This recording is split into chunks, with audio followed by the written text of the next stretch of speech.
Hello and welcome to Rajat TV. You're watching India Fights Back with me, Rajat Kain. In this edition of show, we'll once again focus on the vaccination drive and the efficacy reports of Covaxin, one of the two indigenous vaccines being administered in India for the COVID-19. Well, the Covaxin has demonstrated interim clinical efficacy of 81% in the phase 3 trial, which is fairly big. The trial involved 25,800 participants across 21 cities. Now, developed by Bharat Biotech in partnership with Indian Council of Medical Research, these results of phase 3 clinical trial is also a testament of India's emergence as a global vaccine powerhouse. Director General of the ICMR, Dr. Balram Bhargav, said the journey of completely indigenous COVID-19 vaccine in less than 8 months' time showcases immense strength of India's capabilities. Whereas Dr. Krishna Ella, he is Chairman and Managing Director of Bharat Biotech, said Covaxin demonstrated high clinical efficacy against COVID-19 and significant immunogenicity against rapidly emerging variants. This is important.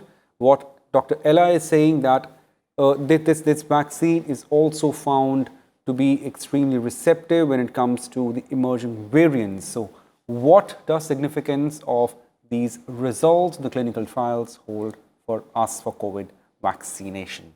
To discuss further on this issue, we're joined with Dr. Alok Kumar Deb. He's scientist, ICMR-NICED Kolkata. Many thanks, Dr. Deb, for joining us. And Dr. Anant Mohan, he is Head of Department, Pulmonary Medicine from AIIMS, Delhi. Many thanks, Dr. Mohan, for joining us. Let me start with you first, Dr. Deb. What do you have to say about the clinical test, phase 3 clinical trial of Covaxin, 81% efficacy? How significant is it? I think it is very significant because we have done many clinical trials. Our institute conducts many clinical trials on several vaccines. This is one of the best results that we have found during the phase 3 clinical trials, actually. So this 81% efficacy means huge as far as the containment of COVID is concerned, because it has the potential. To prevent a lot of cases. Of course, we have to wait till the final result comes out, but at least this interim results show very high potential of preventing COVID-19. Right, Dr. Deb. Many thanks for your opening remarks. Let me go off to Dr. Anant Mohan. So usually when we discussed about the efficacy of vaccines, I mean, experts and scientists were fairly satisfied when they said any vaccine in the trial, if it proves to be efficacious by 2/3 of proportion, that means around 60 to 67%. But 80%, 81% efficacy, I think, what do you think that this is a fairly big achievement and now there is no doubt whatsoever about the efficacy of this vaccine? Well, no doubt it's encouraging and it's very nice to have these kind of figures. These are interim results as of now. These are not the final results because the trial is still ongoing. And for calculation of efficacy, one has a set defined endpoints. And in this also, there was a endpoint defined that after one gets these many number of COVID positive patients in the entire test population, then only one will be able to directly compare the placebo versus the drug and see actually how much benefit it is giving. So that number still has not come. That is, I think, somewhere around 130, which is the target. Right now, they have got, I think, the minimum somewhere around 40, 45 people who have come positive with COVID in the trial. And then they have compared whether how many of them were in the drug group, how many were in the placebo group. And based on that, this efficacy was calculated. So it is a good efficacy and we do hope it is encouraging and we have to wait for the final results. We hope that the final results will be at least as good, if not better. But all said and done, like you said, mostly anything over 65, 70% in a vaccine is considered to be reasonably satisfactory. No vaccine is perfect. No vaccine will be 100%. And the same holds true with this as well. 80% is good, quite good, and we hope that the final result also is something similar to this. Certainly, 81%, as I said, it's fairly encouraging, but it has to be seen in the longer run. So clearly, if we broad base a discussion on the vaccination drive, Dr. Mohan, in terms of how we have started our phase 2 and the footfall happens to be fairly encouraging as if we compare with the phase 1. So now with these results of a vaccine also coming in public domain, you think the room of hesitancy, which we often see with any new drug, will shrink down further? It should, and one hopes so. And gradually also, over the last 1 or 2 months since the vaccination drive has started off, you must have noticed that the acceptance level is gradually increasing as people are getting to know that side effects are not very serious, they are not very frequent. There are, of course, a little bit of minor effects are there in any vaccine, and that same holds true for these two vaccines as well. But by and large, safety-wise, there have not been any issues even after the rollout of the vaccine all across the country. So the hesitancy part is gradually improving, and we hope that with these results, again, the confidence of the public will be slightly enhanced, and then they will feel okay. Along with the safety, there is efficacy is also pretty okay. So we do hope that with all these things together, the hesitancy and the decreases and the acceptance will increase. Dr. Deb, what is your opinion on these numbers? Well, in terms of the efficacy, which is clocking 81% plus, and at the same time, what we often see, hesitancy attached to any new drug, in this case, vaccine.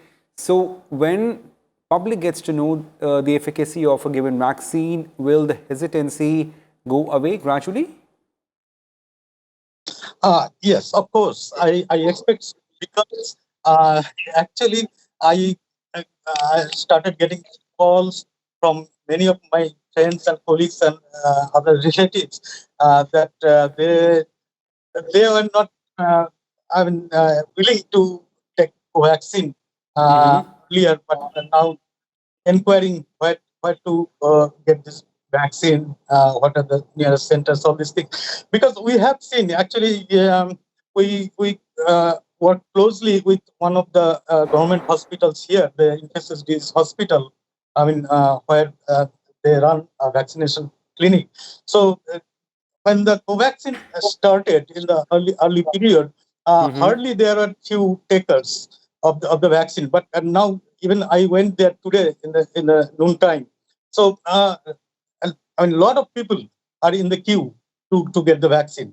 It happened gradually. People initially were very hesitant, but gradually it went up. But now I think after this result is published and it is available to all of them to different media, so they will be more encouraged to get the vaccine. Dr. Deep, usually, as you said, that your acquaintance, your friends, or persons you came across who were hesitant about the vaccines, what were the usual queries? What actually drove their hesitancy when it came to vaccines? Even though they may not fall in a certain category of a comorbidity or age group, yet we have seen hesitancy across the age groups. Right. The hesitancy was actually associated again some of the information through various media because these people, the general people, they don't know the technicalities and all other things. So whatever comes through different channels of information, they just go through it and they just develop their own opinion. So they are hesitant because in different media, people say that, okay, that is not fully tested, fully trial, and so we don't know how much safe it will be. And so that was the main apprehension from the public, I guess. So clearly, we are advising our viewers as well who are watching this show that please listen to experts. Do not believe in hearsay. We have seen it many times. We have seen it across the span of this pandemic, whether it was setting off of COVID-19, whether it was, you can say, the heightening of the curve of number of patients, and then flattening it down, and now the vaccine. So clearly, please listen to experts. We have two experts here, Dr. Deb and Dr. Mohan, who are just talking us threadbare about the efficacy of vaccine and, of course, anything to do with the vaccination drive and also hesitancy. Well, Dr. Anant Mohan, like we have seen this pre of hesitation, and as we discussed that with rising each report or each conclusion of the efficacy or the brighter side of efficacy of vaccine, the hesitation goes away. Now, comparing with our vaccine, Covaxin, with other vaccines, I mean, in India, we're primarily administering two vaccines now, Covishield and Covaxin. There are other vaccines across the world. How are we placed in terms of our indigenous vaccines and the efficacy? We don't have the final reports of these vaccines immunogenicity data as of now, but it was whatever we have is quite encouraging. And similar reports have been there by the other vaccines, which with the Moderna or the Pfizer vaccine, which are the two major vaccines which are being implemented at other parts of the world. They also have a good immunogenicity, more than 90% after the second dose, and the similar kind of results have been there from our vaccines as well. This efficacy data which has come up is also comparable, because the other vaccines which are in use have also demonstrated somewhere around the absolute efficacy, somewhere around 70 to 75% or so.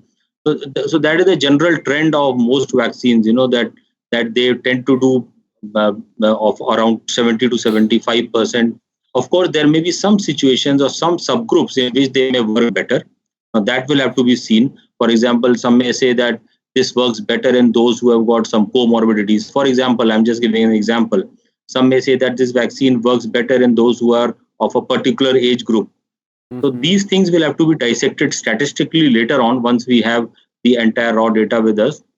But by and large, I think this is almost at par at whatever other vaccines have to offer. Right. So shifting our focus, Dr. Mohan, on the variants that we have seen, of course, UK variant strains and other heterologous strains. Now it's been published in the journals that this particular, Covaxin, like analysis from National Institute of Virology indicates that vaccine-induced antibodies can neutralize these strains. How important do you see this development, especially in the light of you can say, call it a spike or call it some sort of an increase in numbers that we have seen over last couple of weeks? I know the pattern is you have some days it'll increase and one odd day it'll dip down, but it has been a slight increase nonetheless in last couple of weeks. So this result in terms of the variance, how significant do you read that? Well, of course, there has been the concern regarding the variants in the last couple of weeks, and some of those variants have been found in our country as well. So it was important for us to check whether the vaccines that we have are efficacious against those, and the reports that they are building up antibodies against the new variant viruses is also encouraging, and that also gives us some promise or some hope that we will be able to kind of suppress whatever new variants are there in our community as of now, and hopefully prevent emergence of any new variations coming up in the future as well. So this is of course work in progress, because the variants are just very new. Mutants are something very new. We don't know too much about it, but whatever we do know is appears that yes, our vaccines are in some way able to counteract them. Now, to how many mutants, how many variations we are able to counteract, that also one will have to keep on seeing and updating, because mutations keep on happening. So a mutation may happen after another 1 week, after another 2 weeks. So this is work in progress. But whatever we know, it's encouraging. And the fact that our vaccines are able to build up antibodies against the mutant strains also augurs well for our own population. Certainly work in progress, but still good results nonetheless. Dr. Deb, what's your opinion in terms of this vaccine's efficacy against the viral strains that we have seen of late? We're not saying that increase in numbers are primarily due to strain, but the issue, with these virulent strains still happens to be a cause of concern for the medical experts. Do you believe? Okay. First of all, mutations happen. for any infection, special viral infections, that they happen continuously to different degrees in different situations. So, and not all of them turn out to be dead danger for us or pose more danger from the Okay. existing strain. So, while we would surely like to keep an watch on these mutant strains, but as far as I know, that Bharat Biotech has already some data against the vaccines, how much effective it will be against the mutant strains, and they'll publish it soon, very soon. And as per their comments, it is very encouraging against mutant strains also. But as I said, that the mutant strains will keep occurring even in future. So we should always be vigilant about it. Dr. Dev, in terms of the safety database, if you have read these preliminary reports or interim analysis that has been there for the Covaxin, where do you place it? Like, especially in terms of the adverse effects or the broad groups that we have classified for receiving vaccinations? Okay. Yes. The report also mentioned about the safety data so far, whatever is available to them. And it did not mention specifically any percentage, but said very low percentage. And the important thing is that they also said that is, comparable to both the groups, right? So while the cases occurred more in the placebo group compared to the vaccinated group, it's, adverse effects happened comparably in both the groups. So that means that it doesn't pose more challenge or more danger to the vaccinated groups. So I think the safety data, when full data will be available, it will be good as well. That's important. Let the full data arrive, but still, these signs are encouraging. Dr. Anant, Mohan, your opinion on the safety database, and of course, like in terms of the adverse effects, which are again just as variants are associated with any new virus, you have a possibility of adverse effects. Of course, like it varies from person to person. But safety database of Covaxin, before we go and we talk about the countries expressing their interest in Covaxin? Well, the safety concerns were already looked at the time of giving approval for use in the country. So safety was pretty well established more often than not. So the minor side effects are there in a very small proportion of patients, and they are seen even now. But mostly all of them are local reactions related to the injection. A very few proportion of patients may have a little bit of transient sweating, maybe some palpitations which subsides, and that is why always we keep the person after vaccination for about 30 to 40 minutes in observation after the vaccination has been done, just for this particular purpose. Very, very rarely, extremely rarely, there may be some more severe forms of allergic reactions or something, but they have been extremely rare. So by and large, again, this vaccine is quite safe. There may be some cases of headache. Some people may have some transient headache and mild fever after a couple of hours or maybe 24 hours. Most of this also subsides by just taking a tablet or two of some analgesic like paracetamol. Hence, these are the same reaction that occur as they have occurred with any other vaccine, for that matter, that has been in use before this also. So it is very, very rare to have something very unusual or something very specific to this vaccine that was not seen before. Hence, and I think the safety data is pretty much okay.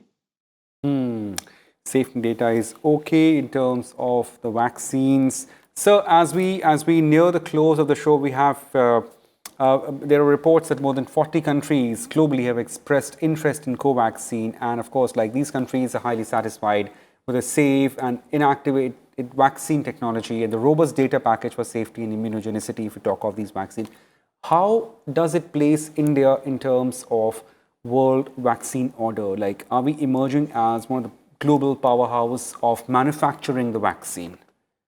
You agree?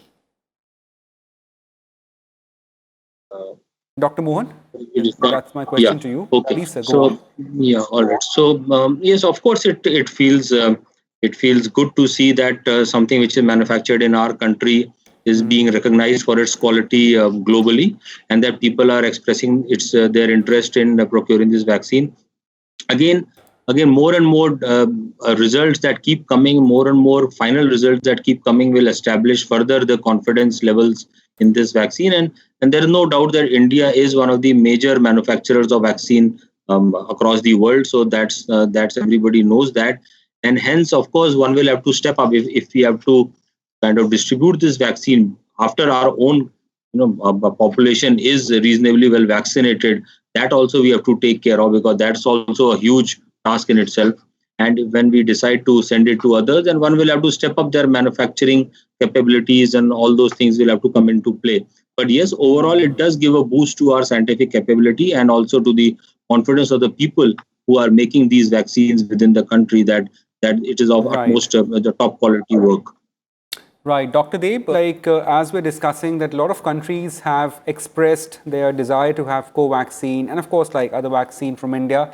So how big you see India's emergence on the map as global, vaccine manufacturing hub? Okay.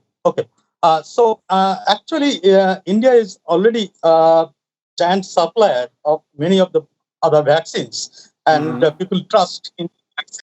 Well, there seems to be some problem with Dr. Deb. We'll certainly come back to him. But before we leave, Dr. Mohan, sir, as we are advising our viewers who are watching this show, there are questions, and of course, there are again questions that, are we getting complacent? Why these numbers are rising? Any advice you'd like to give to any lay viewer who's watching it? What is that they need to follow? How long you suggest or you advise them to follow COVID-appropriate behavior? Because again, the pandemic is not over. Absolutely. The pandemic is not over, and it is pretty worrying to see the several states reporting a spike in cases. That is the last thing that we want now. The last entire year went for this, and the healthcare sector is actually pretty fatigued and exhausted, if I may put it that way. One really does not want another surge. And on one hand, while the vaccination is going on, but let's remember it's a very, very large task. It's a long task. And it doesn't mean that everything is finished. In fact, the rise in the number of cases to the tune of thousands in some states has really, and even in Delhi, there has been a slight rise in the number of cases. We have to be very careful, and we really cannot afford to be complacent. Although most of the lockdown is over, we must maintain the same principles of COVID-appropriate behavior that we have been doing for the last 1 year. When it will stop, one doesn't know, but we have to maintain our top level of precautions and protection until the pandemic is officially declared to be over, and until ideally, we don't have any active case left at all. Right. Many thanks, Dr. Mohan. We'll leave it there. Many thanks, Dr. Alok Kumar Deb from Kolkata. Sir, time is short, so yeah, okay, fine. You're here, sir. Just squeeze in, sir. Any advice to viewers who are watching this show, Dr. Deb, you'd ask them to follow in terms of COVID-appropriate behavior? Yes, actually, already I am seeing people who have received second dose of vaccine, because some people have started receiving the second dose of vaccine. They think that they are already immune to the disease. And so they think that they can take off their mask and all, but this behavior should not be there. We still need to continue. We still need to continue wearing masks, practicing hand sanitization, and all the things that we are practicing for so many months. So we should continue that. Right. Many thanks, Dr. Alok Kumar Deb, and many thanks, Dr. Anant Mohan from AIIMS. So clearly, no room for complacency. Please, viewers, if you're watching it, here is a small appeal for you from all of us, and of course, our medical fraternity who keep on suggesting you what to do. Please maintain COVID-appropriate behavior, keep wearing a mask, keep washing your hands 20 seconds at least. That's what the expert says. and do not forget to maintain the physical distancing. Remember, these are the small things that can help us in defeating this pandemic. Well, that's it in this edition of India Fights Back. Thank you and goodbye.